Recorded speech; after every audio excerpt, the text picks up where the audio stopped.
Halo, selamat malam. Berlangsung di hotel dengan sejarah perjuangan di Surabaya. Deklarasi pasangan Anies Baswedan dan Muhaimin Iskandar berlangsung meriah. Hanya dalam tempo singkat, Anies dan Muhaimin bersepakat untuk melenggang bersama-sama dalam kontestasi Pilpres 2024. Partai Demokrat spontan merespon dengan robekan baliho Anies di beberapa daerah. Sementara Prabowo Subianto menyebut aroma pengkhianatan sambil berkali-kali menyindir Muhaimin Iskandar. Anies Muhaimin bersatu, goodbye AHY Prabowo. Bersama saya Rifana Pratiwi akan membahasnya selama 1,5 jam ke depan dalam Political Show.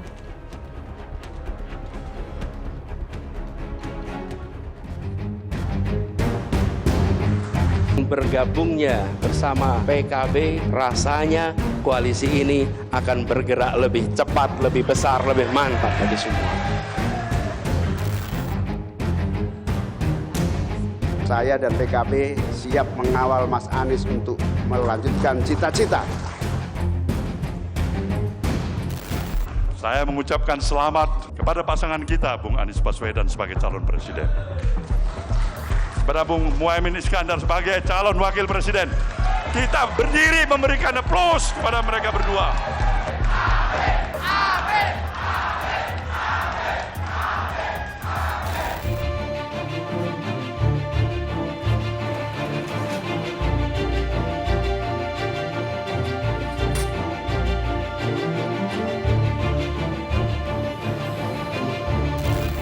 Demokrat kena prank dari musang berbulu domba.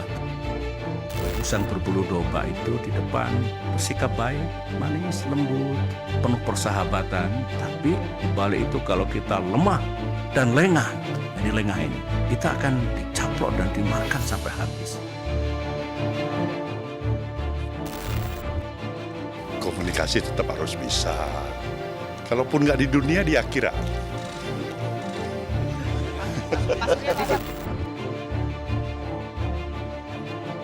Sesungguhnya koalisi 3 partai itu tidak akan mengalami goncangan apa-apa ketika masuknya PKB dengan cara yang smooth. Memang akhir-akhir ini memang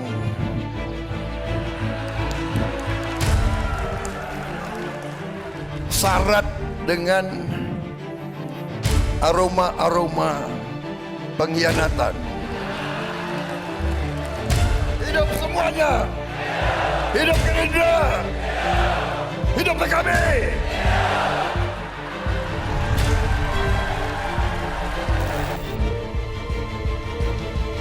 Katanya ada mastermind-nya. Saya tidak tahu siapa. Katanya ada dalangnya.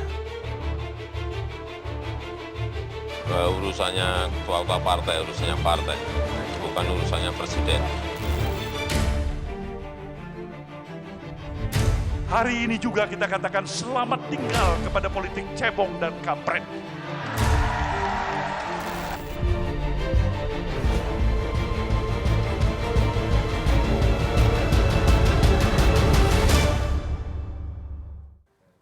Terima kasih Anda masih menyaksikan Political Show. Kini saatnya kita masuk ke segmen Electionpedia. Tim Litbang CNN Indonesia telah merangkum angka statistik dari beberapa lembaga survei terkait elektabilitas Capres dan jejak elektabilitas AHY Muhaimin sebagai bakal Cawapres akibat berubahnya peta koalisi secara drastis setelah deklarasi Anies Muhaimin. Kita langsung lihat hasil beberapa lembaga survei berikut ini.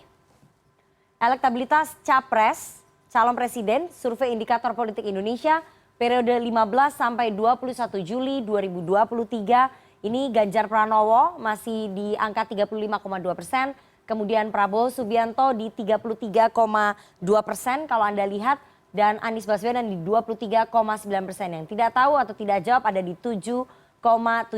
Jadi beda antara Anies dengan Prabowo hampir 10%. Sementara beda Anies dengan Ganjar Pranowo hampir sekitar 12%. Itu tadi elektabilitas Capres. Kita lihat slide selanjutnya. Elektabilitas Capres versinya Lembaga Survei Indonesia. Periode 3 sampai 9 Agustus 2023 ini relatif baru ya. Ganjar Pranowo di 37%, kemudian Prabowo Subianto di 35,3%, dan Anies Baswedan di 22,2%. Yang tidak tahu atau tidak jawab ada 5,5%. Kalau di sini kita lihat jaraknya antara Ganjar dengan Anies ini hampir 15%, sementara jarak antara Prabowo dengan Anies hampir 13%. Cukup jauh. Apakah dengan deklarasi bersama dengan Muhaimin bisa mendongkrak elektabilitasnya Anies Baswedan? Kita lihat slide selanjutnya. Cawapres atau calon wakil presiden yang ideal mendampingi Anies versinya Lembaga Survei Indonesia periode 3 sampai 9 Agustus 2023 yang paling tinggi tetap Agus Harimurti Yudhoyono di 22,2%, kemudian Sandiaga Uno di 21,4%, Kofifa Indar Parawansa di 9,2%, Susi Pujiastuti di 5,4%, Erlangga Hartarto di 2,8%, yang menarik Muhaimin Iskandar ada juga di angka 2,6%, kemudian kakaknya atau saudara dari Muhaimin Iskandar, Abdul Halim Iskandar nih di angka 2%, Yeni Wahid di angka 1,6%, Ahmad Heriawan di 1,3%, Saifullah Yusuf 0,8%, yang tidak tahu atau tidak jawab mencapai 30,8%. Kita lihat slide selanjutnya. Jejak elektabilitas bakal cawapres AHY dan juga Muhaimin. Ini periode 3 sampai 9 Agustus 2023, simulasi tertutup 10 nama. Kalau AHY di 1,6, sementara Muhaimin di 0,7. Versinya indikator periode 20 sampai 24 Juni 2023, simulasi tertutup 10 nama, AHY di 1,4, sementara Muhaimin di 0,2. Versinya Litbang Kompas periode 27 Juli sampai 7 Agustus, simulasi 13 nama bakal cawapres, AHY 5,1%, sementara Muhaimin di 0,4%. Itu tadi beberapa jejak elektabilitas antara AHY dengan Muhaimin Iskandar dengan angka elektoral Muhaimin Iskandar yang cukup rendah. Kenapa kemudian Anies Baswedan lebih memilih Muhaimin Iskandar sebagai pasangannya ketimbang Agus Harimurti Yudhoyono, dan apakah memang ada aroma pengkhianatan yang sangat kuat sekali di antara Nasdem dengan Demokrat dan juga Gerindra dengan PKB. Nanti kita akan bahas dengan para narasumber yang sudah hadir di studio. Tapi kita harus jeda terlebih dahulu. Jangan kemana-mana, tetap bersama kami di Political Show.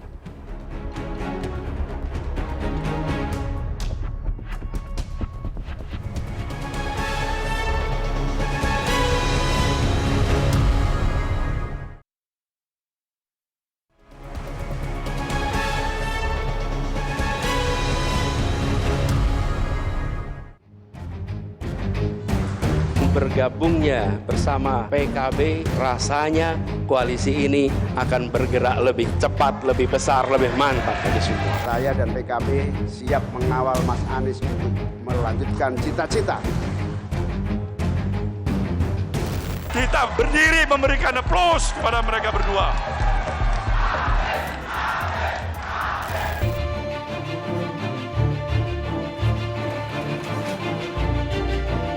Demokrat kena prank dari musang berbulu domba. Hari ini juga kita katakan selamat tinggal kepada politik cebong dan kampret.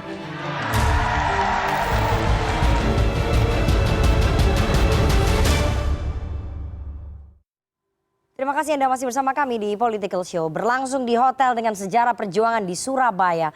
Deklarasi pasangan Anies Baswedan dan Muhaimin Iskandar berlangsung meriah. Hanya dalam tempo 3 hari, Anies dan Muhaimin bersepakat untuk melenggang bersama-sama dalam kontestasi Pilpres 2024. Partai Demokrat spontan merespon dengan robekan baliho Anies di beberapa daerah. Sementara Prabowo Subianto menyebut aroma pengkhianatan sambil berkali-kali menyindir Muhaimin Iskandar. Anies Muhaimin bersatu, goodbye AHY Prabowo. Malam ini kita akan membahasnya dengan narasumber yang hadir di studio. Saya perkenalkan satu-satu. Dari yang paling kanan ada Ahmad Khairul Umam, Direktur Eksekutif Indo Strategik. Malam Mbak Nana, malam Mas semuanya. Umam. Anggota Dewan Pembina Partai Gerindra, Andre Rosiade. Selamat malam Bang Andre. Selamat malam Nana, Assalamualaikum warahmatullahi wabarakatuh. Wasekjen Partai Demokrat Bang Irwan Veko. Selamat malam Bang Irwan. Selamat malam Mbak Nana. Ada juga Sekjen Partai Nasdem Hermawi Taslim. Selamat malam Bang Taslim. Malam.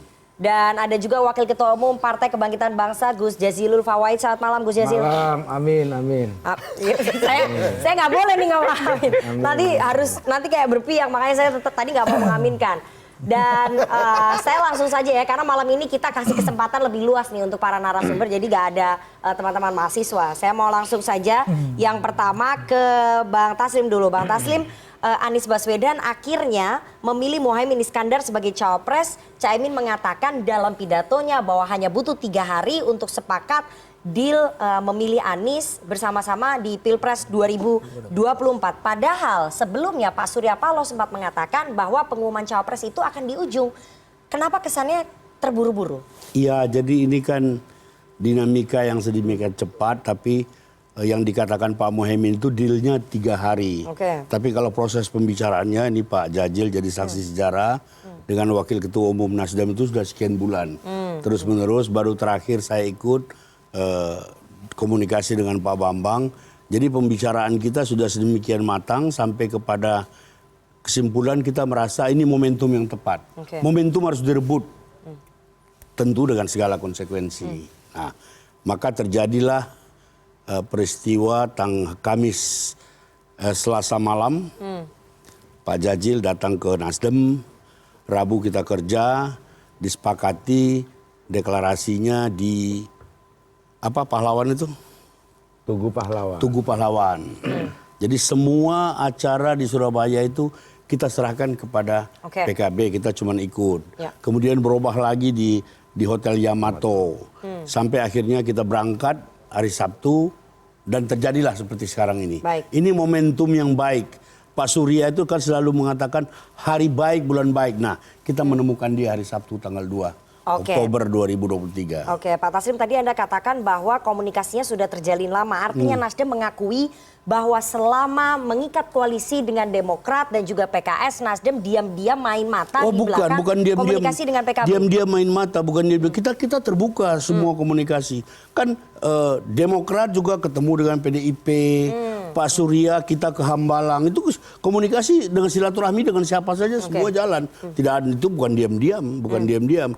Tapi kemudian kita selalu mengatakan kita masih butuh waktu untuk penetapan cawapres ini untuk mencari yang terbaik. Nah, kami merasa sudah menemukan. Maka waktu itu kita tawarkan deklarasi. Artinya memang kalau misalnya kita lihat Pak Surya Paloh datang ke Hambalang, komunikasi dengan Pak Prabowo dengan Gerindra itu terbuka, tapi komunikasinya dengan PKB kan tidak pernah diekspos. Juga terbuka. Apakah kemudian itu komunikasi yang terjalin selama ini dilaporkan ke Demokrat? Tidak pernah diekspos, tapi pertemuannya kan pertemuan terbuka antara Pak Jajil dengan Wakil Ketua Umum. Kita komunikasi kita terbuka dengan siapa saja. Tapi komunikasi itu disampaikan ke Demokrat? Selama proses komunikasi Nasdem dengan PKB itu? Tidak semua komunikasi kita harus sampaikan. Kan setiap personal partai itu melakukan komunikasi. Yang rutin, yang resmi dilaporkan itu adalah hasil dari tim 8. Karena tim 8 sudah terikat dalam sebuah perjanjian kerjasama antar partai, 3 partai. Kalau dengan Pak Jajil sendiri, saya dengan yang lain itu biasa saja.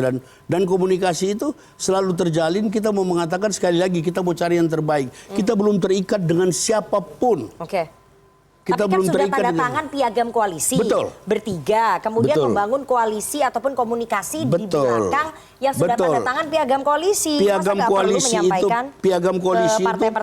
koalisi itu poin 4 mengatakan Wakil Presiden diumumkan oleh Anies Baswedan. Dan dalam proses kita dengan PKB misalnya, itu Pak Anies kemudian yang pergi kepada Ketua Dewan Suro PKS.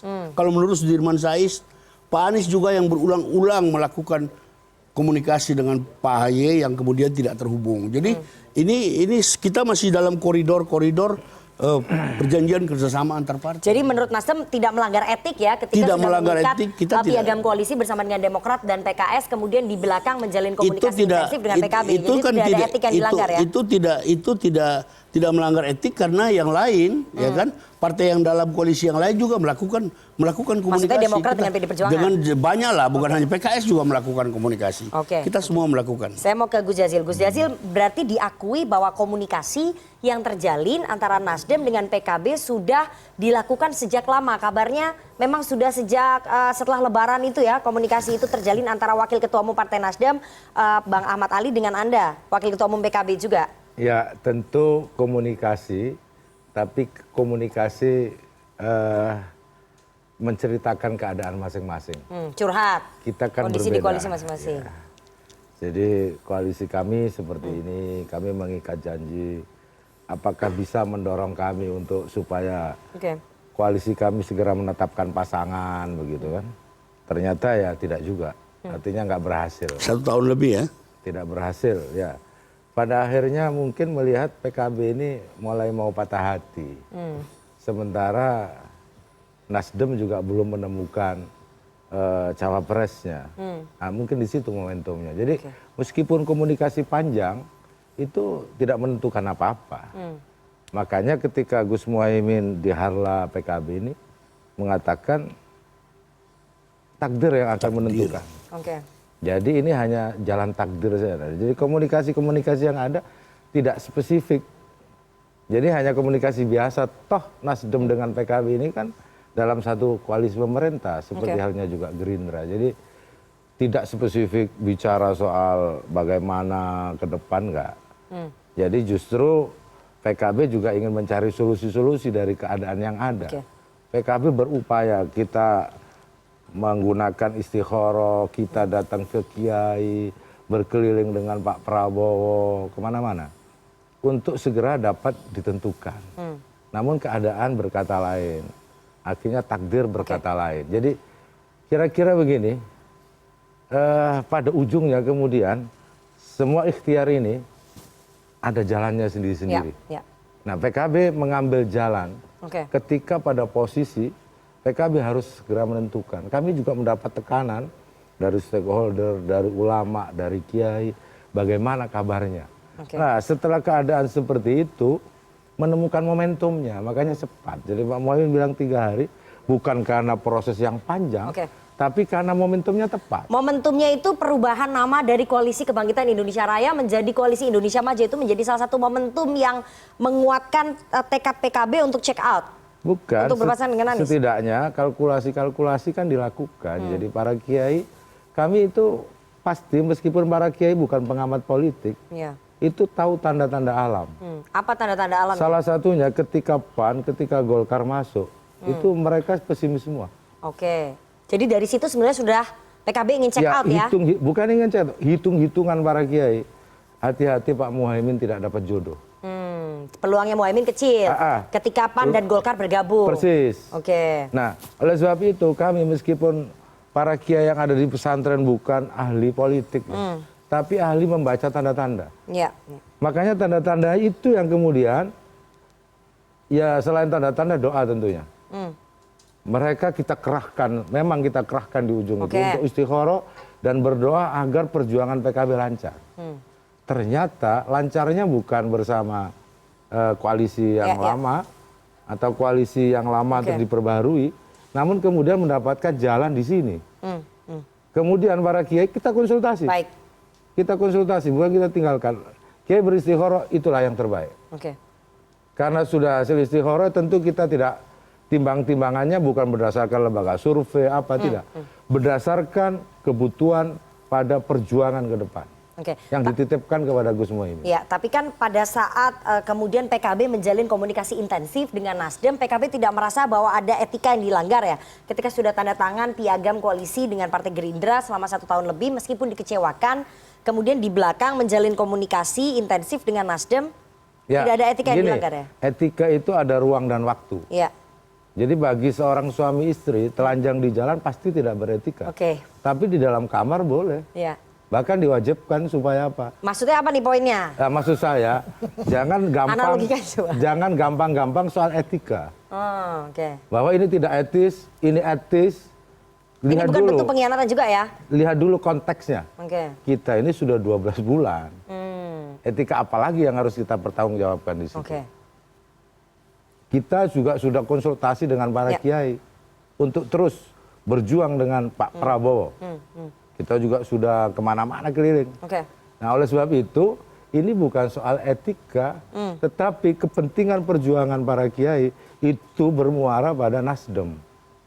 Bermuara pada Nasdem. Kita ingin putarkan dulu ya, satu pernyataan dari Ketua Umum PKB dan juga Ketua Umum Partai Gerindra. Kita putarkan bersama ini. Dengan saya bergabung dengan Pak Anies ini tentu mempermudahlah teman-teman di sana untuk segera mengambil keputusan. Jadi alasan Anda tidak menjadi cawapresnya Pak Prabowo atau tidak kunjung dipilih menjadi cawapresnya Pak Prabowo itu alasan Anda kemudian berpasangan dengan Mas Anies? Iya, tentu saja salah satu alasannya, tetapi yang lebih penting adalah kebersamaan dengan Pak Anies ini sudah satu gagasan, satu ide, satu gerakan yang tinggal melanjutkan saja. Memang akhir-akhir ini memang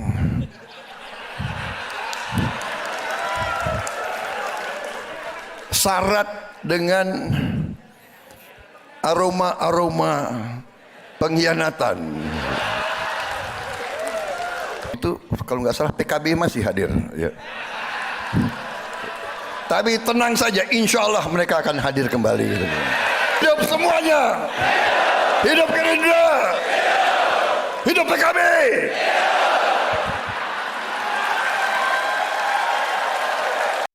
Oke, Bang Andre, ini tadi Caimin jelas ya, dalam wawancara khusus saya pertama kali setelah Anies dan juga Muhaimin dideklarasikan sebagai pasangan baca pres dan juga bacawa pres, Caimin mengatakan bahwa alasan utama beliau check out dari koalisinya Pak Prabowo karena tidak kunjung dipilih sebagai cawapres, dan tadi ketika masuknya Golkar dan juga PAN itu memperkecil peluangnya Caimin. Dan tadi Pak Prabowo membalas bahwa ini ada aroma pengkhianatan. Kalau menurut PKB ini nggak ada etika yang dilanggar ketika 12 bulan sudah bersama. Gimana? Jadi gini, tentu pilihan politik PKB kami hormati ya. Ya kita hargailah pilihan Gus Jazil dan teman-teman. Ya kami tentu hanya bisa mendoakan semoga sukses dan tetap kita punya silaturahim terjaga dan komitmen kita bersama supaya iklim demokrasi tetap sejuk, aman dan sentosa, pemilu yang riang dan gembira bisa kita jaga. Itu satu. Yang kedua, saya mengutip kalimat Gus Jazil juga sesaat sebelum deklarasi. Beliau diwawancara pas di Hotel Majapahit kalau tidak salah. Beliau menyampaikan bahwa komunikasi selama ini baik dengan Gerindra, tidak ada satupun pasal piagam kerjasama yang dilanggar oleh Gerindra. Jadi memang soal belum jodoh saja kata beliau. Dan memang itulah faktanya bahwa kami selama bekerja sama dengan PKB, alhamdulillah tidak ada satupun yang kami langgar atau kami khianati atau kami tinggalkan kawan seperjuangan. Alhamdulillah komunikasi tetap baik ya. Dan tadi Pak Prabowo dalam pidatonya, kebetulan saya hadir di Jakarta Theater itu pas deklarasi Partai Gelora hari Sabtu yang lalu. Paginya sebelum Gus Jazil deklarasi, itu Pak Prabowo masih tetap menyampaikan hidup PKB. Dan beliau menyampaikan bahwa insya Allah teman-teman PKB akan kembali hadir bersama kita. Oke, tapi kok tadi di awal dikatakan bahwa aroma pengkhianatan itu ditujukan kepada PKB nggak? Enggak lah. Oke, itu ditujukan kepada siapa kalau nggak begitu?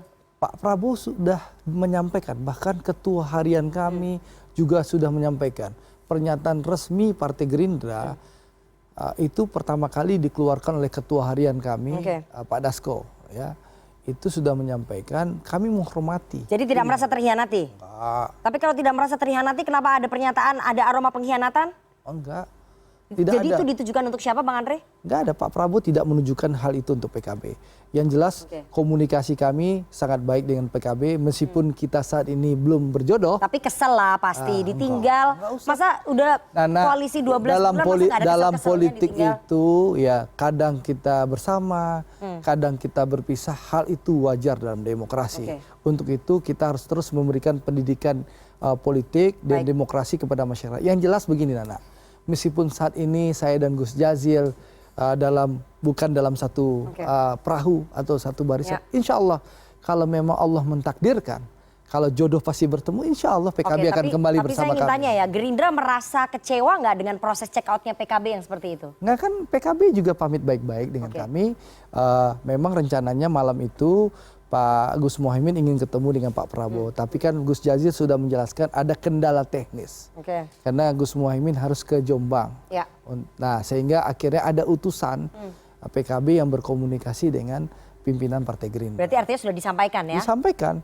Memang rencana pertemuan Pak Prabowo dengan Gus Muhaimin memang batal, karena ada kendala teknis yang disampaikan Gus Jazil. Tapi PKB sudah mengirim utusan untuk bertemu dengan pimpinan Partai Gerindra, menyampaikan sikap resmi PKB secara ofisial kepada Partai Gerindra. Dan Oke. kami sangat menghormati hal itu. Dan kami meyakini kalau jodoh Nana, meskipun muter-muter, insya Allah kita ketemu di ujung nanti. Oke, ini responnya Gerindra berbeda sekali dengan responnya Demokrat. Kalau Gerindra terlihatnya sepertinya lebih santai, lebih bisa menerima check outnya PKB. Tapi kalau Demokrat lebih berapi-api begitu ya. Sekarang Puan juga yang sudah lebih menanggapi. santai. Sudah lebih santai, sudah move on ya. Meskipun kemarin sempat berapi-api. Karena responnya ini beda sekali. Dan itu di publik Situasional juga terlihat sekali responnya berbeda. Gimana? Enggak, kita hari ini Iya. Ketua Umum kami Mas Ahaye pidato dengan yang hati yang luar biasa, patriot sejati, dan memberikan pesan kepada seluruh kader untuk segera move on dan memberikan pesan bahwa memang tidak ada jalan yang lunak untuk mencapai cita-cita besar. Walaupun di sisi lain juga memberikan pesan bahwa kita bisa menang, bisa sukses tanpa harus mengorbankan nilai-nilai etik, nilai-nilai moral, nilai-nilai kehormatan, apalagi nilai persahabatan. Oke, jadi maksudnya apa? Menurut Demokrat ini check outnya Nasdem dan juga Mas Anies ini melanggar etik. Karena kalau menurut Nasdem itu tidak melanggar etik. Ya, kalau kita kan sangat menyampaikan di awal bahwa ada proses kerjasama yang sesuai yang diatur pada piagam perjanjian kerjasama itu, ada proses yang tidak jujur dan mengingkari komitmen dan kesepakatan. Yang mana? Ya, kita kan berharap bahwa siapapun yang akan menjadi cawapres Anies dan Anies akan menetapkan cawapres itu, tetapi semuanya dibahas secara terbuka di tim 8 dan dilaporkan ke Ketua Umum. Oke, jadi Demokrat selama ini tidak tahu bahwa Nasdem dan juga PKB berkomunikasi diam-diam di belakang. Ya, itu memang nggak dibahas di tim 8. Oke. Ya, Nggak disampaikan ya ke nggak disampaikan. Demokrat ya? Ya, tetapi sekarang Mbak Nana, kita ini pengen terus komitmen membangun, mendorong perubahan dan perbaikan yang besar di bangsa ini, sehingga kami lebih fokus ya menatap ke depan. Ketua Umum kami tadi sudah menyampaikan selamat kepada pasangan Anies dan Caimin sebagai capres dan cawapres Pilpres 2024, dan juga mendoakan semoga sukses. Saya pikir kita nggak usah lagi balik ke belakang. Ayo kita sama-sama memberikan pendidikan politik yang baik untuk bangsa ini. Karena saya barusan dari Kaltim nih Mbak Nana. Saya pada saat acara dengan generasi muda di Kaltim, mereka itu bertanyakan, apakah begini wajah politik kita gitu? Kalau gini gimana? Ya, kita dipertontonkan pendidikan politik yang tidak benar, karena mereka juga melihat bahwa harusnya proses-proses politik itu dibangun dengan baik, termasuk juga proses-proses penentuan calon. Jadi proses penentuan Anies dengan Muhaimin itu tidak dibangun dalam proses yang baik begitu? Ya, kan mereka bisa melihat bagaimana sebuah koalisi dibangun dalam waktu yang begitu lama gitu ya. Dan terbuka semuanya, termasuk kita juga tadi disampaikan Pak Hermawi, iya benar, kita komunikasi didatangi oleh Pak Prabowo, kemudian menjalin komunikasi dengan PD Perjuangan. Iya, dan kita semua lapor. Kita lapor dengan semua ketua umum dan disampaikan di tim 8 gitu. Tapi Demokrat tahu bahwa selama ini Nasdem berkomunikasi dengan PKB? Kita nggak tahu, nggak tahu. Oke, jadi itu tidak pernah disampaikan ya. Saya akan putarkan ya pernyataan dari Ketua Umum Partai Demokrat tadi siang. Untuk pertama kalinya AHY bicara soal Anies dan juga Muhaimin.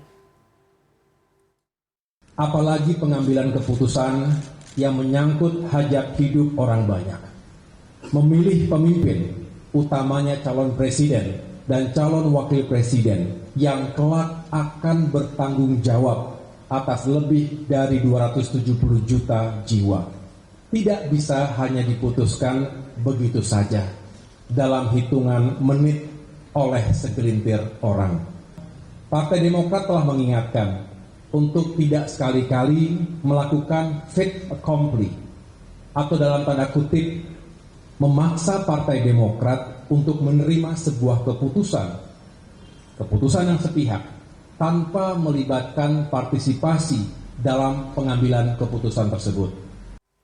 Ini maksudnya pernyataan ini belum move on, atau gimana? Atau merasa bentuk kekecewaan bahwa merasa di fait accompli? Masih ada lanjutan. Sudah move on, sudah move on. Jadi tapi merasa di fait accompli kan? Merasa disudutkan dengan pilihan disodorkan harus menerima atau menolak begitu pasangan Anies Muhaimin. Mas, saya menjelaskan respon kader. Jadi wajar kemudian kalau kader Partai Demokrat kemudian ada kecewa. Mas Ahaye sendiri kecewa nggak? Enggak, kita nggak pernah kecewa karena Mas AHY tidak dipilih sebagai cawapres. Kalau kader wajar kecewa. Kita kecewa proses koalisi perubahan persatuan dalam penentuan cawapresnya ini tidak jujur dan mengingkati komitmen dan kesepakatan. Itu saja. Sekarang udah move on. Kita akan berpartisipasi dalam Pilpres 2024 ini.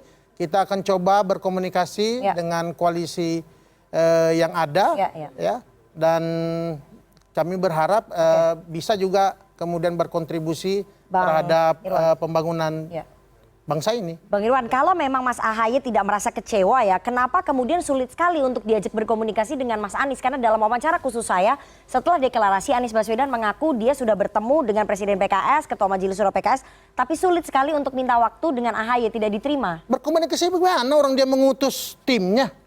Itu etika kehormatannya tuh di mana? Saya pikir politik itu memang untuk meraih kekuasaan, tetapi kalau kemudian politik itu menerabas ya etika, moral, kehormatannya, buaya di sungai juga berkuasa, Mbak Nana. Jadi maksud saya ada kemudian proses-proses yang harus kemudian dihargai bersama, jangan disandra. Masa kemudian diputuskan di belakang ketua umum, di belakang tim 8 kemudian disodorin untuk sepakat. Ini kan kalau dibahas, apalagi komunikasinya sudah sejak berbulan-bulan kata Pak Hermawi tadi dan Bang Jajilul, ya harusnya itu sudah disampaikan di tim 8 dibahas, karena kita terbuka selama ini membahas Mbak Hopipa membahas nama-nama lain, termasuk kalau Caimin dibahas di situ, kita juga akan paparkan, kan ada parameternya yang sudah dibangun. Survei ya.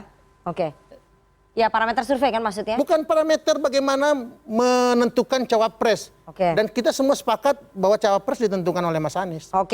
Bang Hermawi, jadi ada proses-proses yang merasa oleh Partai Demokrat ini di fait accompli. Jadi Demokrat seolah-olah disodori harus menerima atau menolak pasangan Anies Muhaimin. Sementara di belakang sudah diputuskan oleh segelintir orang. Esensi yang baru dikatakan oleh teman Demokrat ini adalah semua sudah move on, mari kita lihat ke depan. Tapi prosesnya tadi yang masih dibahas nih. Sudahlah proses, sekarang sudah move on. Sekarang kita menatap masa depan yang lebih baik. Bagaimana mengejar ketertinggalan bangsa ini menjadi bangsa yang tapi lebih bahwa prosesnya bermasalah dan memfait accompli Demokrat sudah selesai. Nggak merasa itu? Sudah selesai. Tadi Partai Demokrat sudah mengatakan sudah clear. Tadi pidato Pak AHY juga sudah ucapkan selamat. Ya, itulah proses komunikasi politik. Politik itu selalu seperti itu. Kadang-kadang kita nggak dapatkan semua yang kita mau. Kadang-kadang hari ini kecewa, besok kita tertawa lagi. Itulah politiknya. Andre ini kalau ketemu saya selalu tertawa, tapi saya nggak tahu juga hatinya seperti apa. Ada pesan masa yang sangat baik untuk bangsa ini tadi di pidato beliau. Bagaimana kemudian kita fokus ke depan, karena bisa jadi di dalam momentum tertentu ke depan kita kembali bersama-sama untuk kemakmuran bangsa ini gitu. Jadi sudah kita kemudian fokus ke depan ya, bersama koalisi fokus ke depan itu sudah benar. Ya, dan insya Allah Demokrat jadi udah ikhlas ya? Oh udah, kita move on, Mbak. Kita move on. Apa mungkin mendukung Mas Anies lagi? Saya nanti mau tanya ke Mas Umam ya, apakah ini hanya soal proses komunikasi yang salah saja, atau memang ini orientasi politik yang sejak awal Nasdem dan juga PKB sudah rancang di belakang Demokrat. Ini soal proses komunikasi yang salah atau memang orientasi politik? Jangan dijawab dulu Mas Umam, kita harus jeda, jangan kemana-mana, tetap bersama kami di Political Show.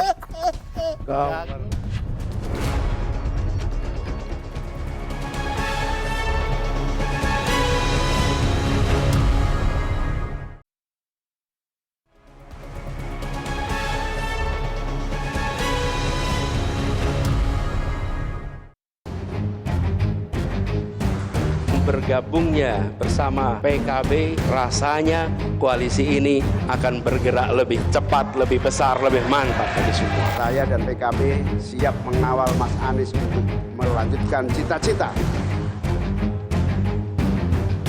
Kita berdiri memberikan aplaus kepada mereka berdua.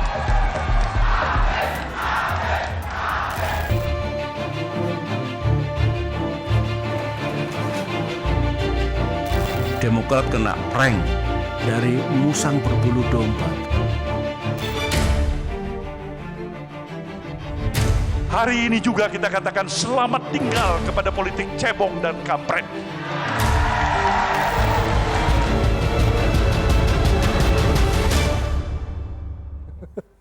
Terima kasih Anda masih bersama kami di Political Show dan kita akan langsung tanya ya ke Mas Umam. Mas Umam, kalau tadi kita lihat ya, ini hanya masalah proses komunikasi yang salah atau memang orientasi politiknya sejak awal Nasdem dan juga PKB sudah mau mengunci posisi itu?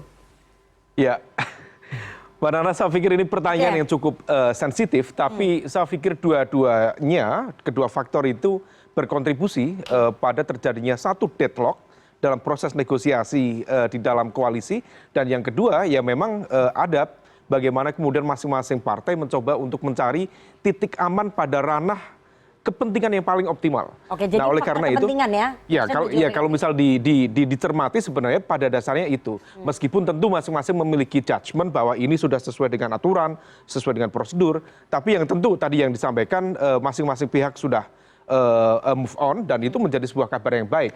Meskipun di saat yang sama kemudian ini harus menjadi sebuah pelajaran politik yang cukup penting, karena apa yang terjadi di koalisi perubahan untuk perbaikan, yang rugi ini adalah masyarakat pro perubahan. Karena bagaimanapun juga kalau misal kemudian benturannya terjadi pada level elit antar partai yang selama ini mengusung platform yang sama, maka kemudian ada gelombang yang justru menciptakan political uncertainty yang kemudian tidak begitu produktif.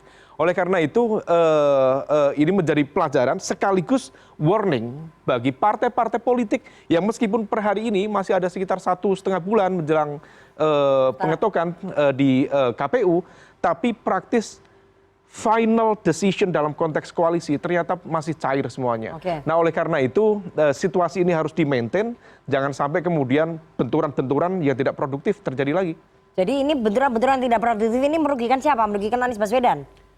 Ya, dalam konteks ini masing-masing memiliki agenda kepentingan yang kemudian saling bergesekan. Diakui atau tidak, kalau misal situasinya memang yang paling terdampak adalah Partai Demokrat, karena bagaimanapun juga proses negosiasinya sudah cukup panjang, komunikasi, manuver dari teman-teman di PKB yang terdampak langsung bukan hanya kepada Gerindra, kepada Pak Prabowo, tetapi juga bagaimana proses negosiasi di dalam. Memang Gerindra sepertinya oke-oke saja, karena bagaimanapun juga lepas satu PKB ada dua teman yang kemudian masuk di sana. Tetapi tentu bagi Demokrat situasinya berbeda. Oleh karena itu sangat manusiawi, wajar kalau kemudian ada respon yang sedemikian rupa, tetapi kemudian sudah ditutup dengan kalimat tadi move on. Saya pikir itu adalah sebuah keyword yang cukup produktif untuk kemudian menata langkah ke depan. Oke. Memang yang paling dirugikan adalah Partai Demokrat di sini. Tapi saya ingin tunjukkan ya, apa sih sebetulnya alasan dari seorang Anies Baswedan memilih Muhaimin Iskandar ini. Dalam wawancara khusus saya kemarin pasca deklarasi, Mas Anies Baswedan sudah menyampaikan, kita dengarkan sama-sama alasannya. Yang dimaksud dengan memperkuat secara elektoral koalisi itu tentu memiliki basis elektoral yang kuat. Jadi kriteria pertamanya kan itu membantu kontribusi untuk pemenangan. Dan ini artinya ada basis pemilih, ada basis wilayah yang bisa membuat koalisi ini punya jangkauan lebih luas. Oke, Bang Taslim ya, tadi kan sudah disampaikan oleh Mas Anies salah satu faktornya adalah soal faktor pemenangan.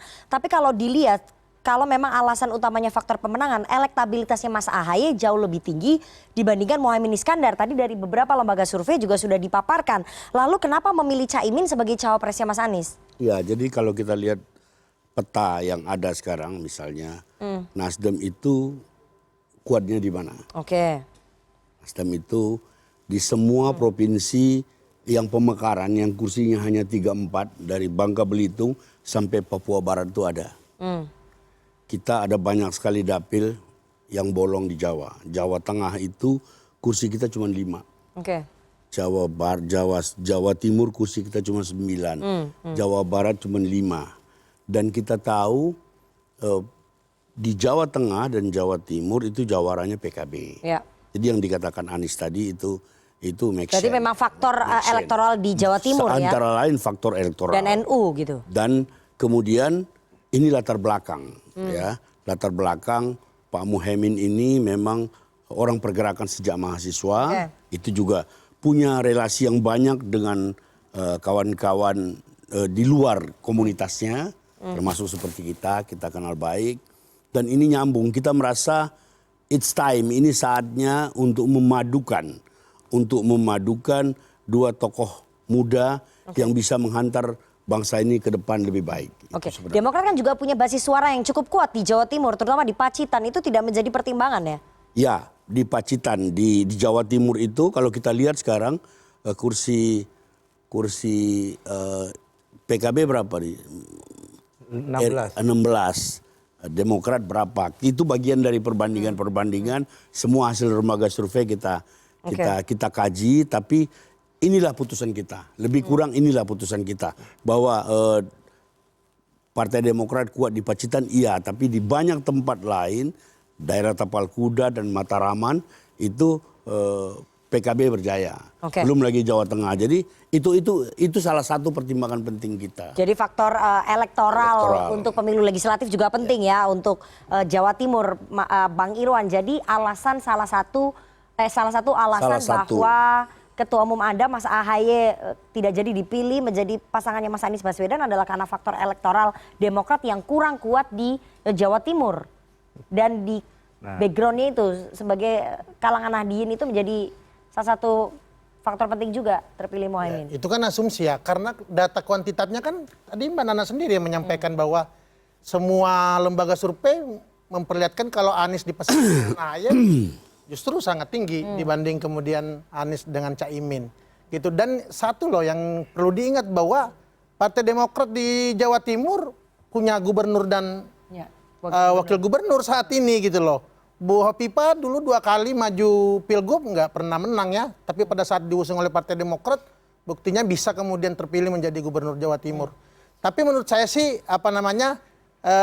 pilihan Nasdem dan PKB itu saya lebih melihat bahwa memang Nasdem juga punya kepentingan lain terkait pemilihan legislatif di 2024 selain Pilpres. Ya artinya dengan berkoalisi dengan PKB mereka tentu Nasdem akan dapat efek elektoral jasnya untuk kotel efek. Kotel efek. Ya kotel efeknya ya ekor jasnya dari capresnya mereka Anies gitu ya. Oke. Apakah kemudian Demokrat melihat bahwa ada ketakutan ataupun kekhawatiran Nasdem kalau berkoalisi dengan Demokrat itu ceruk pemilihnya sama begitu? Ya itu saya Demokrat melihat kecenderungan itu nggak? Saya pikir itu juga salah satu kunciannya. Kemudian kenapa kemudian kita tidak dibahas, diikutkan dalam proses penentuan ini karena sama saja kami mengatakan bahwa kawan-kawan Nasdem kemudian membentuk poros koalisi baru. Ya, yang langsung lolos threshold 20%. Ya. Nah, dengan demikian itu cukup menguntungkan Nasdem. Oke, Nasdem memang mempertimbangkan bahwa kalau berkoalisi dengan Demokrat itu ceruk pemilihnya kan sama ya. Jadi untuk pemilu legislatif itu akan merugikan Nasdem juga. Ada pemikiran seperti itu, Bang Taslim? Tidak sampai kepada merugikan, tapi faktanya memang ceruk kita sama. Sama, oke. Nah tadi kalau menggerus suara berarti ceruk kita sama, belum tentu suara kita digerus. Tapi kalau dengan PKB tadi kan clear. Beda ceruknya. Saya mengatakan ceruknya beda dan eksistensi PKB di Jawa Timur dan Jawa Tengah itu lebih kuat. Jadi pertimbangan elektoral persis seperti yang dikatakan oleh Pak Anies tadi. Belum lagi di tempat lain, Lampung, Kalsel, saya kenal PKB karena saya cukup lama bersama-sama mereka ini. Ya.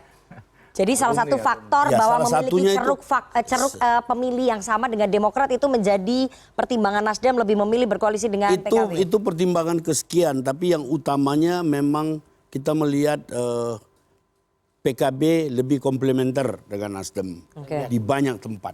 Oke, berarti kan itu untuk pemilu legislatif juga ya? Untuk pemilu legislatif kita berpikir Pilpres dan legislatif. Baik. Sementara rekam jejak ataupun latar belakangnya Muhaimin Iskandar dari kalangan Nahdien ini juga ikut disentil. Saya akan putarkan ya pernyataan dari Ketua Umum PBNU. Sesaat setelah deklarasi Anies Muhaimin, kita dengar sama-sama. Kalau soal sikap sudah saya sebutkan berulang kali, saya bisa tegaskan sekali lagi di sini bahwa tidak ada calon atas nama NU. Saya ulangi ya. Tidak ada calon atas nama NU. Kalau ada klaim bahwa kiai-kiai PBNU merestui, itu sama sekali tidak benar karena tidak pernah ada pembicaraan di dalam PBNU mengenai calon sama sekali.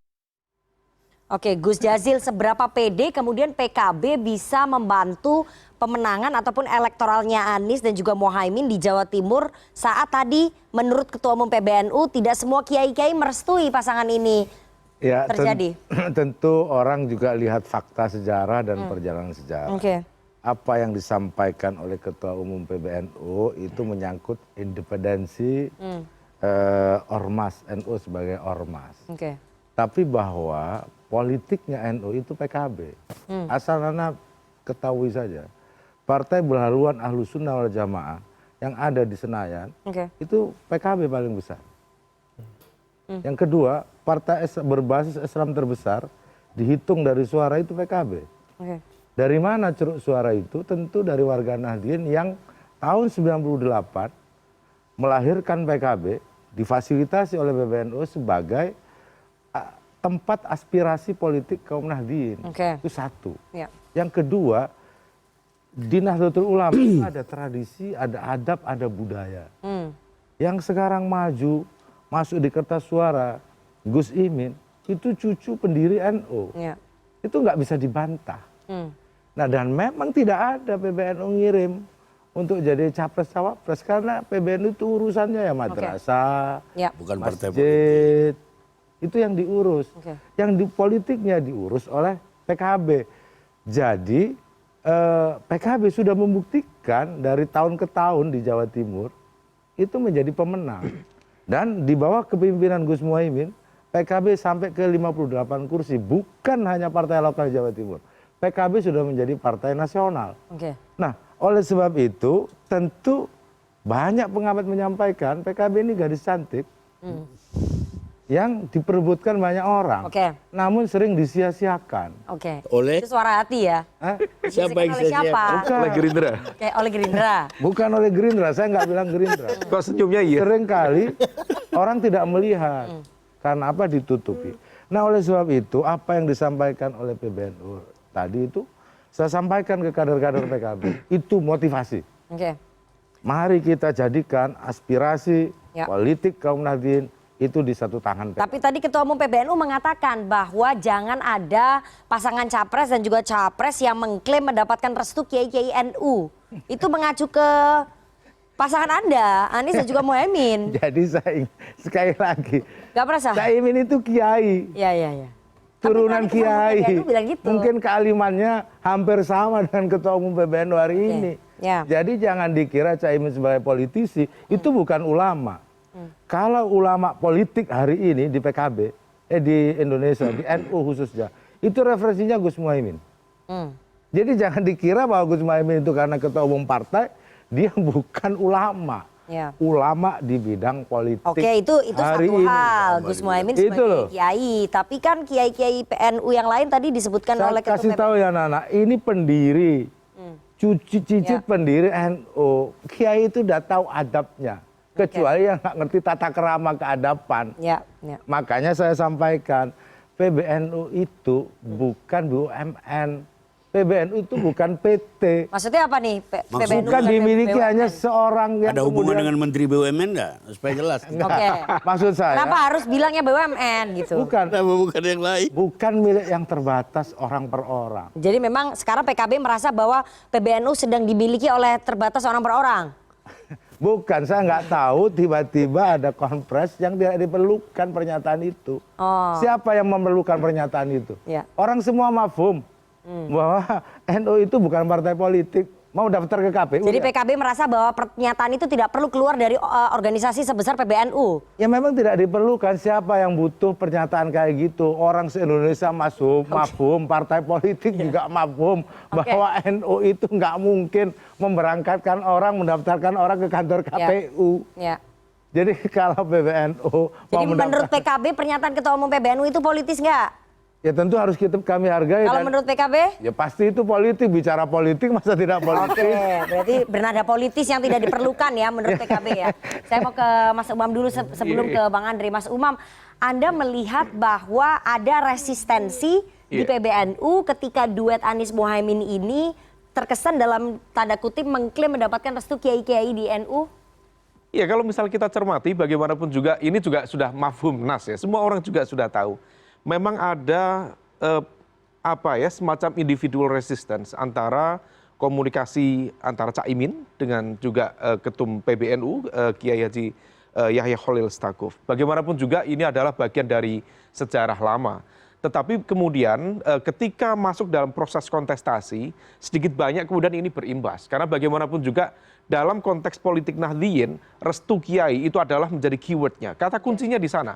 Nah ketika kemudian Ketua Umum PBNU memberikan statement itu, maka secara otomatis dia memiliki fungsi seolah untuk menganulir klaim politik yang disampaikan oleh Caimin. Nah oleh karena itu ini juga yang kemudian kalau misal kita ikuti rangkaian statementnya cukup kompleks. Bagaimana kemudian ada salah satu wasekjen di PBNU mengatakan yang cukup vulgar, kalau misal kemudian capresnya Caimin, maka kemudian capresnya berpotensi kalah. Ada juga kemudian Caimin elektabilitasnya tidak sebanding dengan elektabilitas partai. Ada juga cukup banyak. Nah ini kemudian mengindikasikan ada semacam resistensi itu. Tapi terlepas dari persoalan personal itu, Mbak Nana, bagaimanapun juga karakter dari politik Nahdliyin itu cenderung terfragmentasi. Oke, terpecah ya. Dia tidak kemudian menjadi satu titik sentrum yang solid gitu. Kecuali kalau misalnya ada satu dinamika politik yang kemudian menempatkan satu sentrum nama tanpa ada nama-nama lain yang mewakili elemen kekuatan Nahdlatul Ulama. Mungkin bisa terakomodasi. Meskipun tetap itu sifatnya bukan kemudian 100% ngumpul di situ, tetapi kemudian tetap ada satu sempalan-sempalan. Nah, kita belajar dari Pilpres 2004, 2009, 2004 bahkan Ketua Umum PBNU Pak Kiai Hasyim Muzadi, kemudian Gus Solah sendiri juga masuk dalam kontestasi itu. Tetapi kemudian hasil dari Pilpresnya mengatakan lain. Waktu itu yang menang adalah SBY-JK. Nah, maka kemudian di sini mengindikasikan bahwa masyarakat Nahdliyin itu memang memiliki konsep sami'na wa ata'na. Apa yang dikatakan Kiai itu yang dijalankan.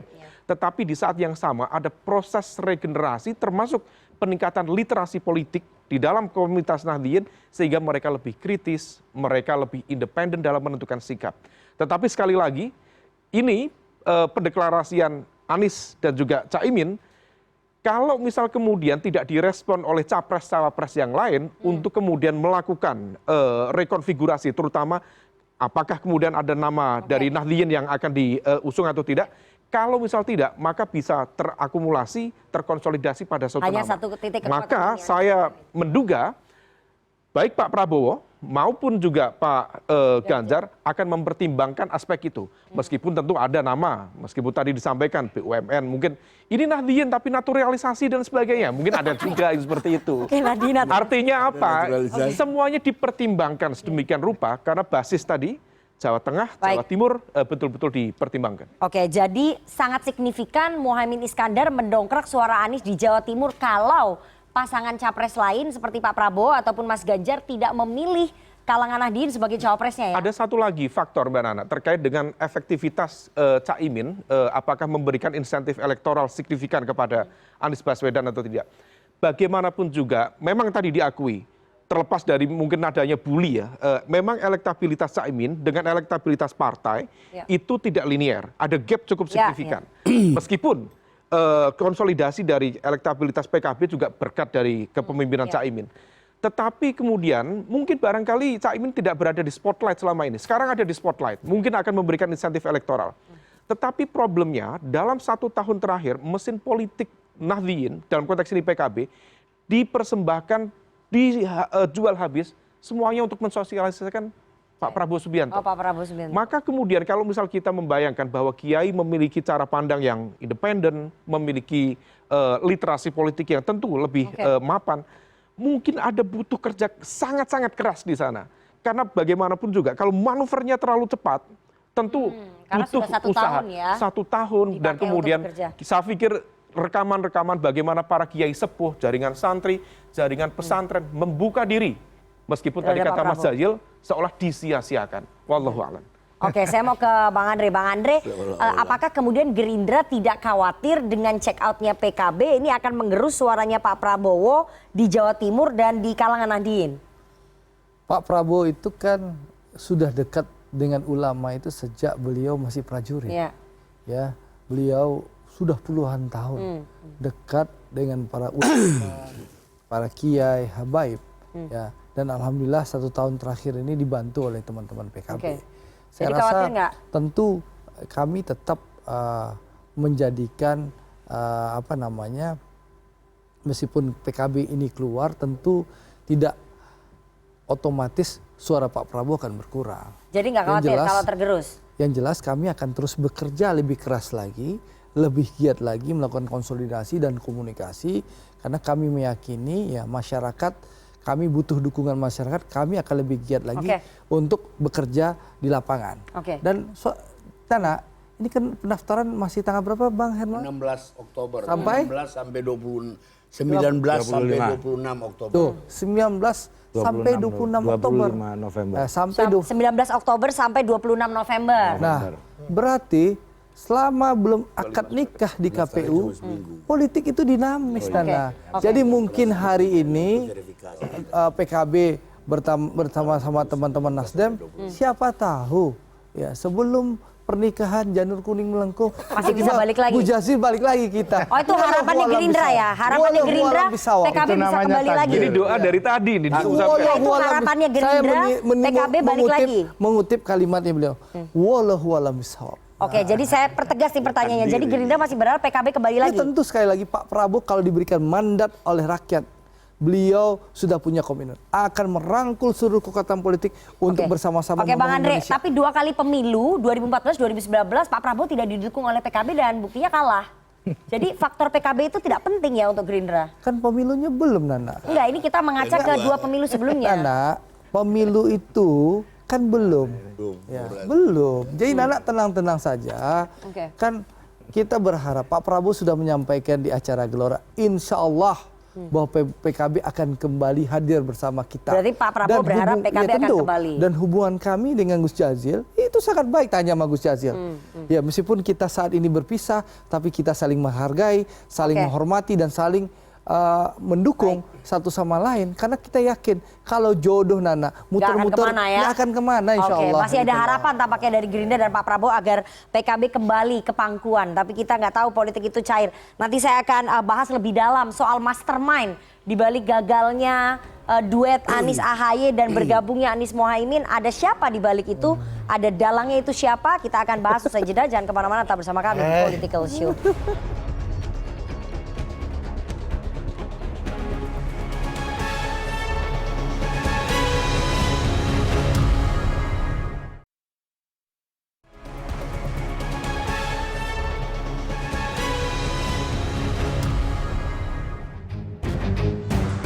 Bergabungnya bersama PKB, rasanya koalisi ini akan bergerak lebih cepat, lebih besar, lebih mantap bagi semua. Saya dan PKB siap mengawal Mas Anies untuk melanjutkan cita-cita. Kita berdiri memberikan aplaus kepada mereka berdua.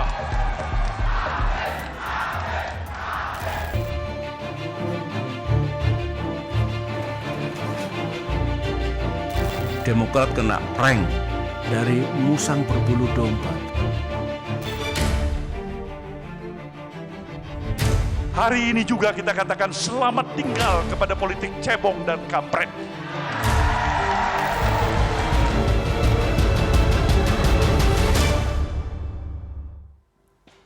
Terima kasih Anda masih bersama kami di Political Show. Dan saya akan putarkan ya, ini pernyataan menarik sekali dari Mensesnek Pak Pratikno menanggapi soal pertemuan Presiden Jokowi dengan Ketua Umum Partai Nasdem Pak Surya Paloh. Kita dengarkan sama-sama.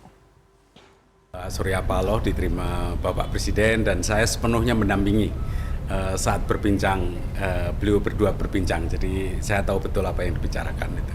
Sama sekali tidak ada pembicaraan tentang masuknya PKB ke koalisi Nasdem. Sama sekali tidak ada, termasuk tidak ada pembicaraan tentang misalnya Pak Surya menyampaikan rencana Pak Muhaimin menjadi cawapresnya Pak Anies, juga tidak ada pembicaraan tentang itu. Taunya itu setelah pertemuan, kemudian Bapak Presiden kembali ke Bogor, Pak Presiden telepon saya, Pak ini saya baca di koran. Ternyata ini ada berita baru, tadi nggak ada sama sekali tentang cerita tentang itu, jadi baca di media tentang rencana koalisi itu. Oke, Pak Taslim, 2 hari sebelum deklarasi Pak Surya Paloh bertemu dengan Presiden Jokowi ya di Istana, itu berarti hari Kamis kalau nggak salah, Kamis sore, selama kurang lebih 15 menit. Pertanyaan saya, masa nggak dikomunikasikan bahwa Nasdem akan memasangkan Anies dengan Muhaimin kepada Presiden Jokowi? Ya, jadi pertemuan Pak Jokowi dengan Pak Surya Paloh itu kan sangat tergantung kepada ketersediaan waktu Presiden. Sebelumnya kita juga lihat 1 hari setelah apel siaga hari Senin, Pak Surya juga diterima oleh Presiden. Jadi dan pertemuan-pertemuan seperti itu biasa saja. Dulu sewaktu Pak Anies kita deklarasikan tanggal 3 Oktober, santer di publik bahwa yang membuat kerenggangan hubungan mereka adalah karena Pak Surya tidak menginfokan akan mendeklarasikan Anies. Sama seperti sekarang ini. Urusan deklarasi itu urusan internal kita. Seperti juga Presiden bilang, itu urusan partai-partai atau gabungan partai-partai.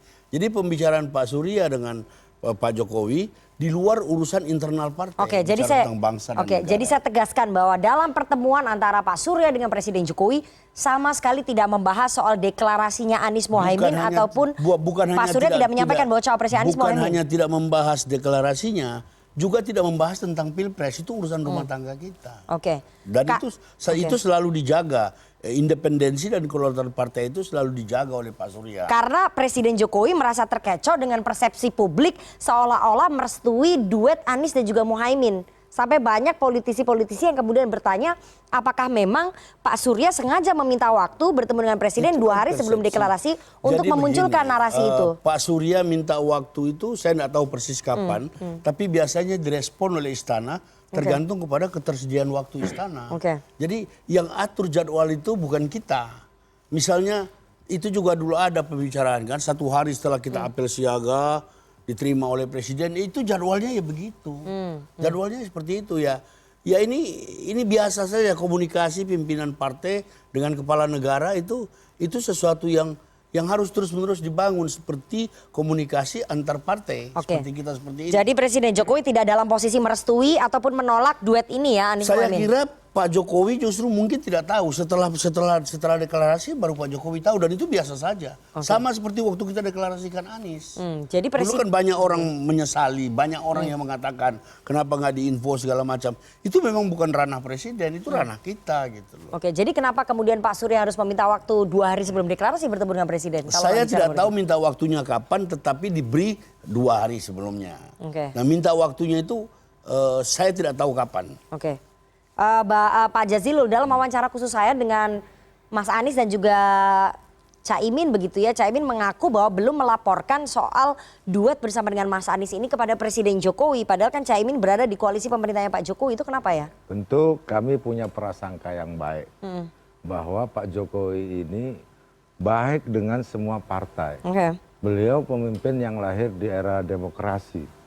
Oleh sebab itu bagi PKB sampai hari ini memandang bahwa apapun yang dikerjakan oleh partai-partai politik selagi untuk tujuan bangsa dan negara, saya yakin Pak Jokowi akan memberikan restu dan dukungan. Jadi tidak perlulah kita berburuk sangka. Karena apa? Karena Pak Jokowi ini selama ini track record-nya begitu. Baik dengan semua orang, memberikan penghargaan. Apalagi PKB dan Nasdem yang ada dalam koalisi pemerintahan. Dan Pak Jokowi berkali-kali menyampaikan urusan Pilpres, urusan siapa ini urusan ketum partai. Dan Pak Jokowi luar biasa sangat baik dengan ketua umum partai. Pak Surya Paloh dipanggil ke istana, itu artinya bahwa hubungan dengan beliau baik. Demikian juga dengan partai-partai yang lain. Oleh sebab itu menurut saya tidak ada gunanya pertanyaan restu dari Pak Jokowi. Jadi buat PKB restunya Pak Jokowi terhadap duet Anies Muhaimin itu tidak penting? Bukan.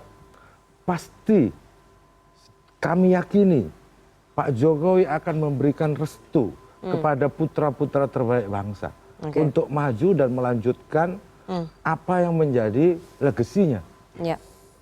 Itu pasti nggak bisa dibantah.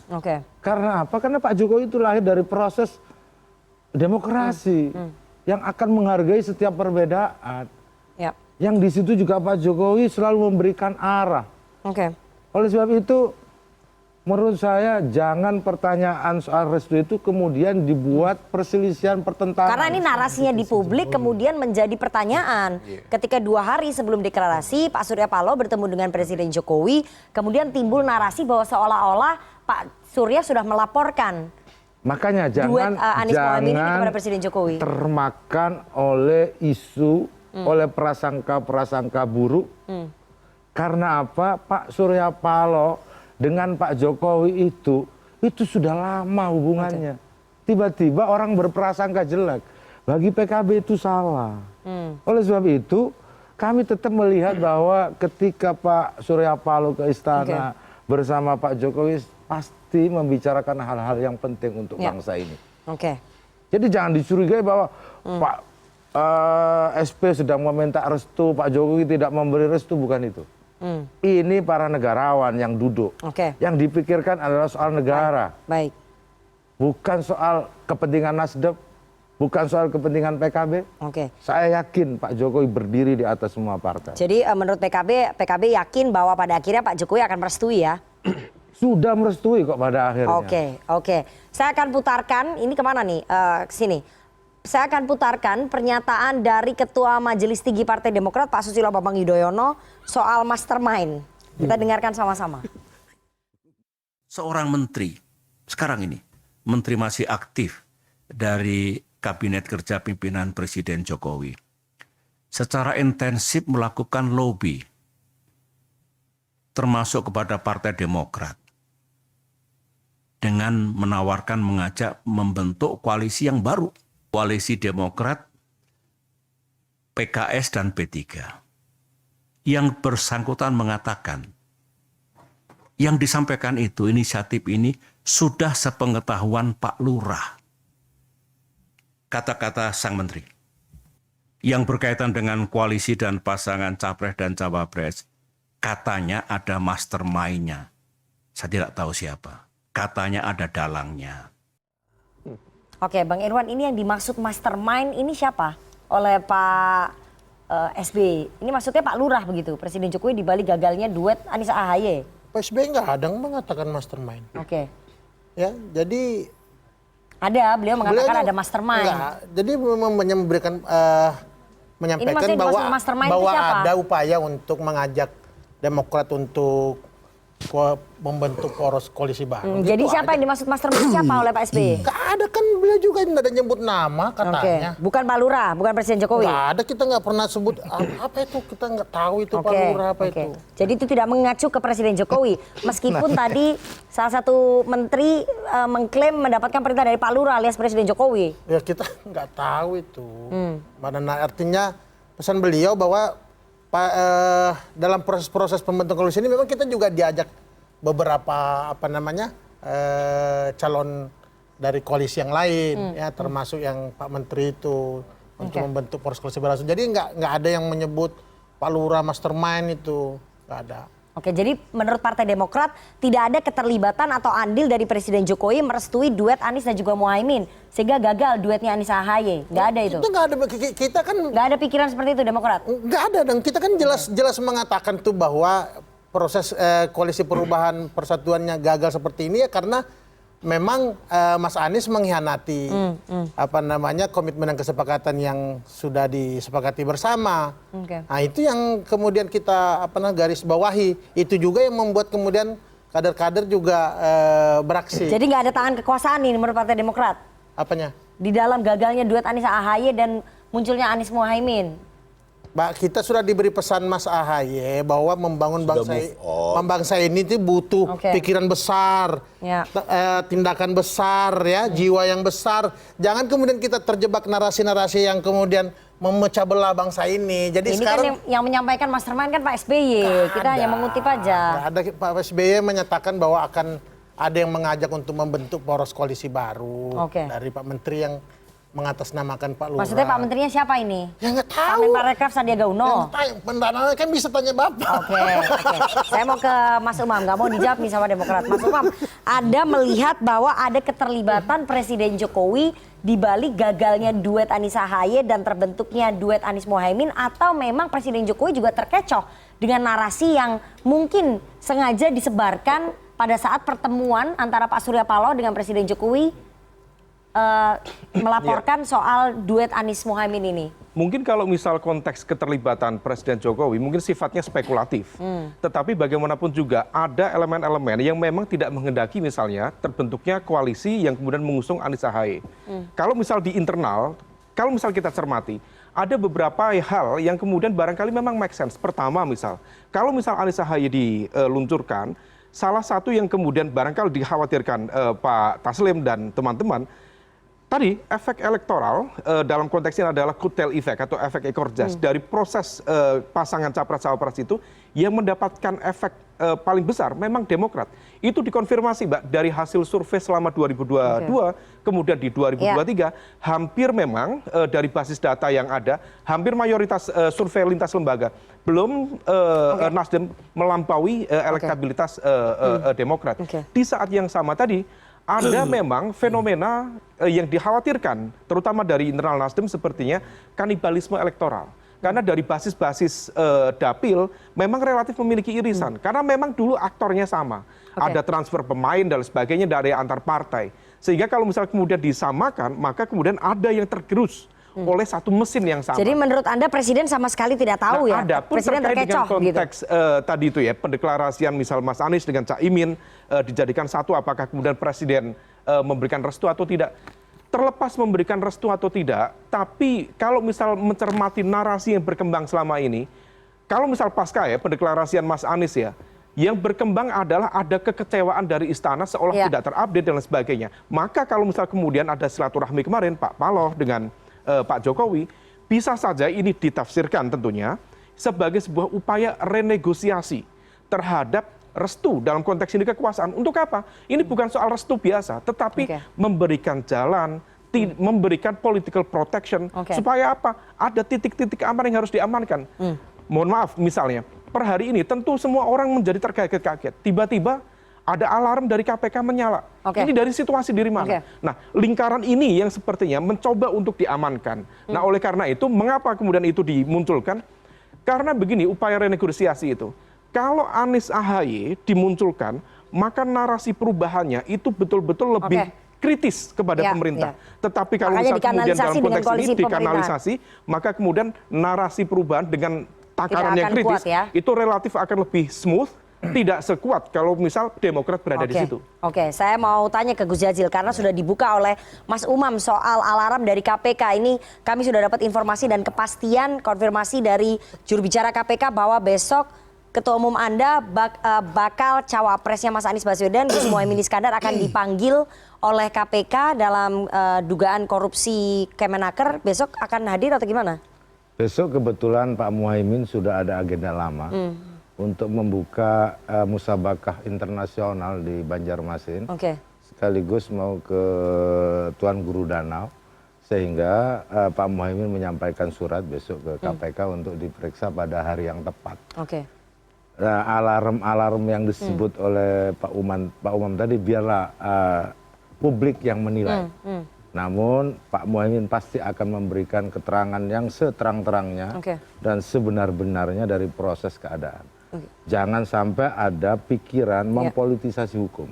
Kami juga tidak ingin. PKB merasa ada politisasi hukum itu nggak? Karena di pidatonya Caimin udah bilang nggak bahaya berpasangan dengan Mas Anies gitu. Nggak melihat itu? Tentu PKB tidak akan berspekulasi. Biar saja publik yang tahu, biar saja publik yang menilai. Biarlah teman-teman koalisi juga ikut menilai. Memang tidak mudah perjuangan. Perjuangan selalu ada hambatan, rintangan, dan kami PKB tetap memiliki keyakinan semua rintangan kami akan atasi. Tapi kalau misalnya kejadian terburuk begitu terjadi, ini bagaimana PKB mengantisipasinya? PKB tidak membayangkan kejadian terburuk. Tetapi seandainya ada kejadian terburuk, PKB akan siap mengatasinya. Kami punya masa, Kami punya kekuatan, kami bukan partai kaleng-kaleng. Kami punya ulama. Semua proses yang ada, saya pikir akan berlaku adil. Jadi PKB akan melawan bentuk kriminalisasi ya terhadap Caimin begitu? Begini, bukan melawan bentuk kriminalisasi. Siapa yang bilang ini kriminalisasi? Bukan. Atau bentuk politisasi? Jangan menggiring pada politisasi dan lain-lain. Biarlah publik yang memberikan penilaian. Namun PKB punya komitmen untuk mengusung Pak Anies Baswedan dan Gus Muhaimin sampai pada puncaknya. Apapun halangannya akan kami terjang. Itu tadi harapannya dan juga komitmennya dari PKB. Tapi kalau dari Gerindra sendiri, kalau misalnya nanti tetap masih ada peluang, Gerindra masih membuka pintu untuk PKB bergabung. Kalau kejadian terbukti terjadi begitu. Misalnya. Saya rasa apapun yang terjadi kan kami sudah doakan supaya teman kami, saudara kami, sahabat kami PKB bisa sukses di pilihannya. Tapi tentu sekali lagi karena Pak Prabowo ingin membangun Indonesia dilakukan secara bersama-sama dengan semangat gotong royong, harapan kami tentu seluruh kekuatan politik yang ada bisa bergabung dalam koalisi Indonesia Maju, termasuk saudara kami, sahabat kami PKB. Kalaupun nanti di putaran pertama kemudian berlawanan, tapi di putaran kedua berharapnya mendukung gitu. Ya tentu sekali lagi. Kami ingin bangun Indonesia secara bersama-sama. Karena membangun Indonesia harus dilakukan dengan semangat gotong royong. Tentu sahabat kami 12 bulan kami bersama-sama. Berpisah 1 bulan atau 2 bulan nggak apa-apa. Personal feeling ya bagi Pak Prabowo meskipun ada, no hard mungkin feeling. merasa dihianati. No hard feeling. Yang jelas PKB saudara kami, sahabat kami, insya Allah kami akan bersama-sama dengan PKB membangun Indonesia yang lebih baik. Itu harapannya. Bukan artinya itu bisa terjadi yang sebaliknya. Atau? Pak Andre yang bersama-sama. Gerindra juga bisa begitu. Kalau misalnya nanti itu misalnya di putaran pertama berlawanan, tapi di putaran kedua yang masuk misalnya koalisinya Mas Anies dengan Caimin, Gerindra akan bersama-sama ke sini. Karena kita politik itu agak rasional sedikit. Ya. Ini kan harapannya PKB tadi. Harapannya tentu kami hormati. Tapi mari kita menggunakan logika dan rasionalitas. Pertanyaannya Gerindra akan ke situ juga nggak? Gerindra sangat menghormati saudara kami PKB. Tapi Nana sekali lagi politik itu kita harus rasional. Maksudnya apa? Dan logis. Ini Anies Muhaimin nggak bisa masuk putaran kedua. Enggak, saya nggak menyatakan itu. Nana kejam sekali loh. Enggak, itu kan tadi Anda kan bilang itu rasional. Yang rasional bagaimana? Kita nggak tahu sampai nanti di kertas suara. Ya nanti kita tunggu hasil 14 Februari 2024. Yang jelas PKB saudara kami, sahabat kami hormati pilihan PKB. Jadi saling mendukung lah ya.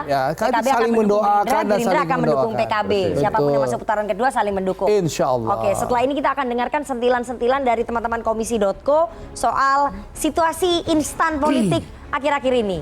Jangan kemana-mana, tetap bersama kami di Political Show.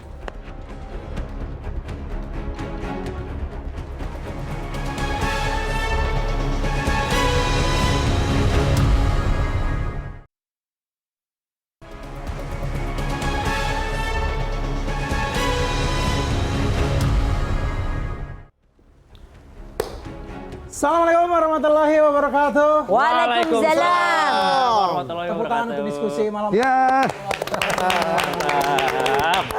Kamu yang datang seperti biasa, luar biasa, ada Bang Andre Rosiade. Bang, kita ingat banget Bang, beberapa waktu yang lalu di tempat duduk yang sama, di acara yang sama, Bang Andre pernah bilang kalau sampai sekarang kubu Prabowo dan juga Gus Imin masih solid. Mungkin waktu itu Bang Andre nggak tahu kalau Gus Imin solid ya ke Pak Anies. Kita nggak tahu. Kita nggak tahu. Tapi kalau tadi kita dengar Bang Andre bilang no hard feeling, ya jelas lah no hard feeling. Yang gabung lebih banyak daripada yang cabut. Ya. Ibaratkan bisnis satu penumpang nggak jadi naik nggak apa-apa, udah penuh bisnya. Masih tetap bisa jalan. Jadi Tapi gue tahu dong, gue tahu kenapa sekarang Caimin itu jadi cawapres. Kenapa tuh, Tok? Alasan kenapa Caimin jadi cawapres sekarang itu berkat doa dari Pak Jazilul. Betul, karena beliau beberapa waktu lalu pada saat itu 5 tahun lalu. Doa di rapat paripurna salah mengucapkan jabatan Caimin. Yang harusnya itu wakil ketua MPR disebutnya wakil presiden. Dan diaminin semua orang. Amin. Amin. Dan sekarang beneran terjadi. Amin. Itu artinya doa dari Pak Jazilul diijabah. Amin. Ya, dari situ kita tahu kalau ada tipe-tipe orang yang doa diijabah. Amin. Doa dari anak yang soleh, Doa dari orang yang terzolimi dan doa dari anggota DPR. Amin. Tapi kalau kita lihat yang selalu menarik dari political show ini adalah susunan. Oke, Kalau diperhatikan dulu ya, kita di studio ini juga Demokrat pernah bersebelahan dengan Nasdem. Gerindra pernah bersebelahan juga dengan PKB. Sekarang berseberangan. Dari sini kita tahu nih, masyarakat Indonesia kalau pengen tahu keadaan politik Indonesia, lihat susunan kursi political show. Betul kan? Betul. Kalau kita nih Pak, mencari siapa dalam kegaduhan dari politik Indonesia, udah tahu Mbak Rifana. Kontrak gak diperbaca. Ampun. Tapi ya Do, di sosial media sekarang tuh beredar hal yang menarik Do. Apa tuh? Beredar surat yang ditulis tangan oleh Pak Anies untuk Pak AHY. Yang berisi tawaran untuk berpasangan. Ini mohon maaf nih untuk Nasdem. Kalau untuk ngirim pesan doang Do, ada loh teknologi namanya WhatsApp. Bisa lewat WhatsApp. Ya nggak perlu tulis tangan. Tulis tangan ya. Karena kalau tulis tangan tuh repot, ya kan. Bahkan sekarang ya katanya dari pihak Nasdem belum dapat jawaban dari pihak AHY. Ini saya curiga salahnya di kurir nih. Iya, saya curiga kurirnya salah ngirim alamat. Udah dijawab tuh. Iya, kurirnya bukan ngirim ke alamat Pak AHY, malah ngirim ke alamat Caimin. Iya. Dijawab sih. Iya, bisa jadi kan? Bisa jadi. Ya, untung ngirimnya ke alamat Caimin ya. Coba ke alamat Calontong. Wah, Calontong jadi wakil presiden. Ih, repot itu Pak Anies nanya programnya apa, dijawab mikir. Bakalan bingung. Tapi kita tetap support. Kita tetap support dengan Pak AHY, semoga benar bisa jadi cawapres. Oke. Karena kita tahu Pak AHY ini kan memang kualitasnya luar biasa sebenarnya. Oke. Kan? Kalaupun ditinggal Pak Anies masih banyak capres lain. Pak Prabowo. Pak Prabowo kan tapi udah ada Pak Erick Thohir katanya. Isunya. Pak Ganjar. Isunya Pak Sandiaga Uno. Ya udah masih ada 2029 berarti Pak. Oh iya. Karena memang Pak AHY ini menurutku ada politisi yang unik. Kenapa tuh Dok? Ketika politisi lain mencari cawapres, cuman Pak AHY yang mencari capres. Nama saya Aldo. Nama saya Duto. Oke. Terima kasih teman-teman Komisi.co, Aldo dan juga Duto memberikan sentilan-sentilan. Jadi kalau mau tahu situasi politik di tanah air ini seperti apa, lihatlah penataan kursi di Political Show. Itu menunjukkan siapa bisa jadi teman pada beberapa bulan yang lalu dan bisa menjadi lawan pada beberapa bulan mendatang. Kita akan lihat dinamika peta politik nasional selama 1,5 bulan ke depan menjelang pendaftaran Capres 19 Oktober nanti. Apakah akan lebih dinamis lagi? Apakah pasangan Amin, Anies Mohaimin ini benar-benar mulus nanti mendaftar ke KPU atau masih bisa berubah lagi karena segala dinamika bisa terjadi. Politik itu berbagai seni kemungkinan dan siapa yang akan menjadi cawapresnya Prabowo Subianto dan juga cawapresnya Ganjar Pranowo. Tonton terus Political Show setiap hari Senin jam 20.30 waktu Indonesia Barat. Saya Rifana Pratiwi pamit. Selamat malam, sampai jumpa.